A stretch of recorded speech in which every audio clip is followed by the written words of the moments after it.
Au secours! Aidez-moi!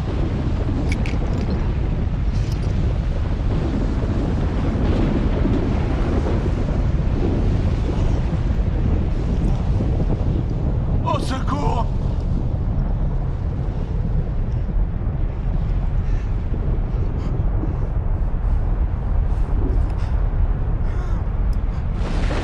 Aidez-moi!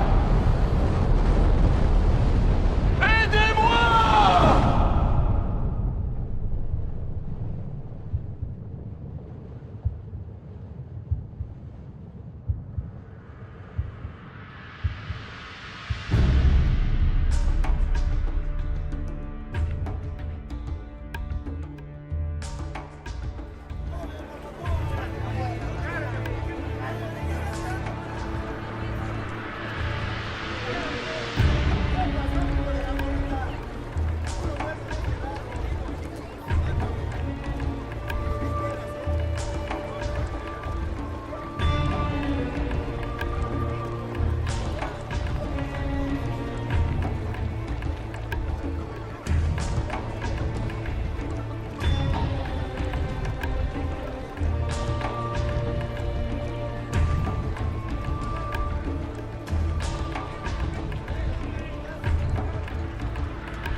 L'aumône.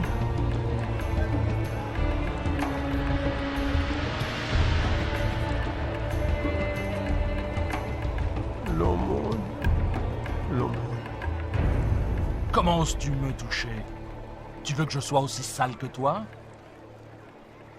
Je ne devrais même pas te permettre de mendier à ma porte. Pardonne-moi, Seigneur. Pardonne-moi, je n'ai pas mangé depuis des jours. Je me demandais si je pourrais avoir un peu des miettes qui tombent de ta table. Des miettes qui tombent de ma table. Mais alors, que mangeront les chiens? Mes affaires m'attendent. Brûlez-moi ça, c'est infecté.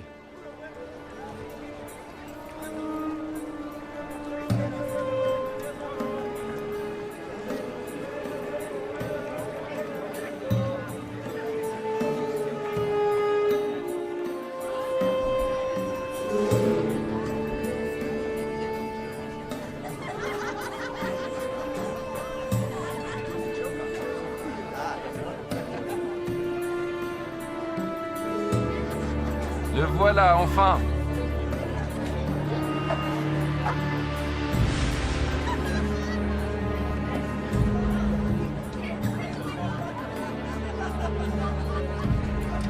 Mon frère préféré. Que me veux-tu cette fois? Nous avons dépensé sans compter. Je le vois bien. Il y avait un homme riche qui était vêtu de pourpre et de fin lin et qui menait joyeuse et brillante vie. Un pauvre, nommé Lazare, était couché à sa porte, couvert d'ulcères et désireux de se rassasier des miettes qui tombaient de la table du riche.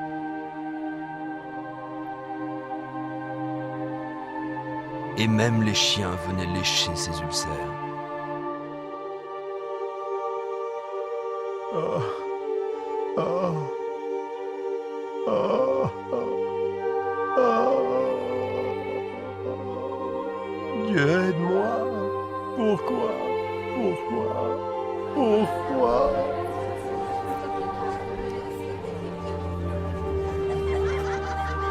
Et le moment fut venu pour les deux hommes de mourir et de passer de cette vie à l'autre.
Aidez-moi!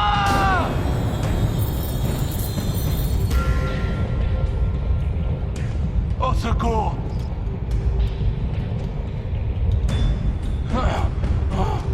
Aidez-moi! Ah!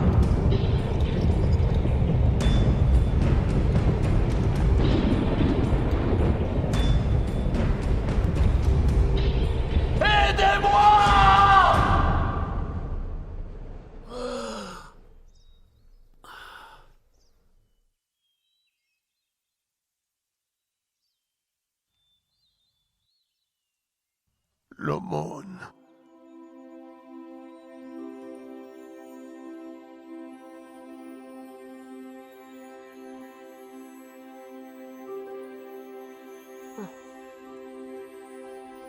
Bienvenue. Père Abraham. Oui. Oui, je suis Abraham. Ah, Bienvenue au paradis. paradis. Oui, Lazare. Paradis!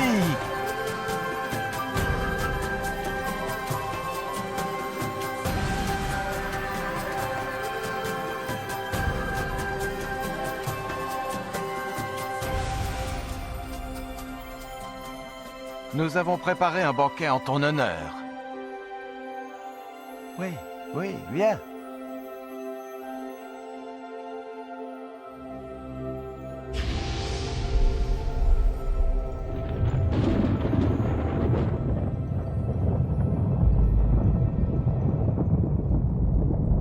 Père Abraham!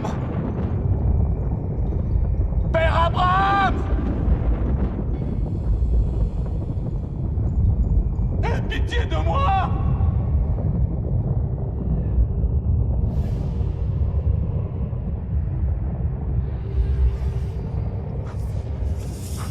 Je t'ai vu avec Lazare! Envoie-le-moi! Pour qu'il trempe le bout de son doigt dans l'eau et me rafraîchisse la langue! Car je souffre cruellement dans ces flammes!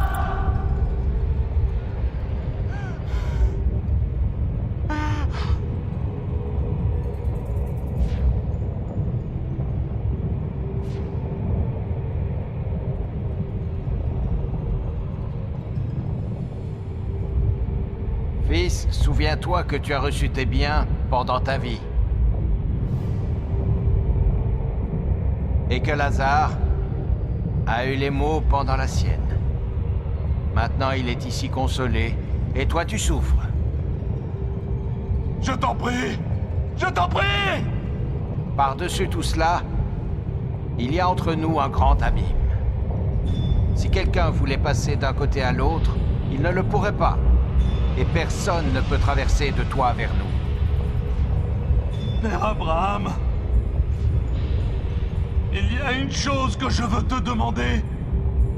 Envoie Lazare dans la maison de mon père, car j'ai 5 frères, pour qu'ils les avertissent et qu'ils ne viennent pas eux aussi dans ce lieu de tourment.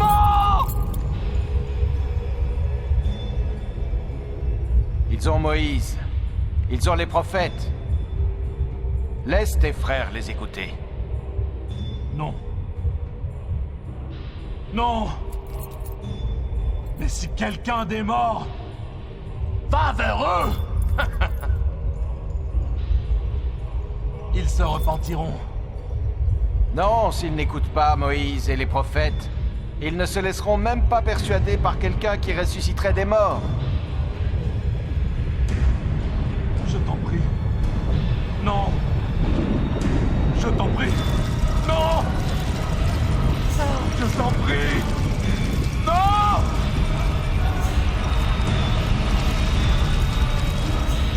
Non. Non.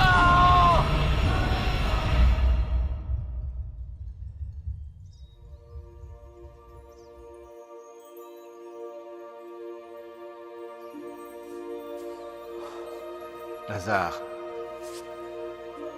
viens dans le lieu que ton père a préparé pour toi.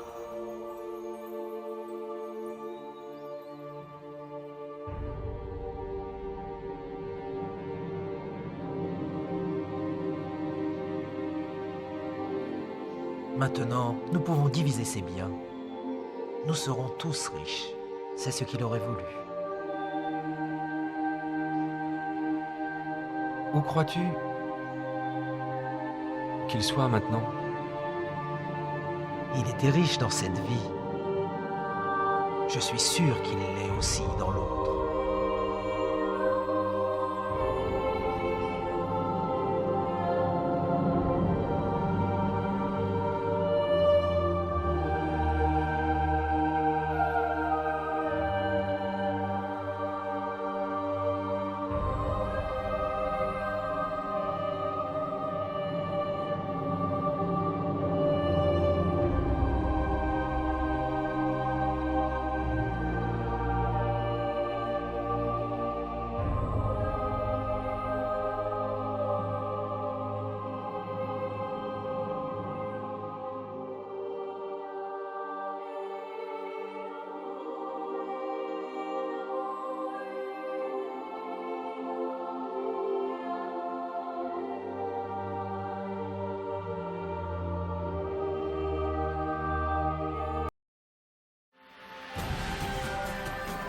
Je suis Lazare, dont parle la Bible.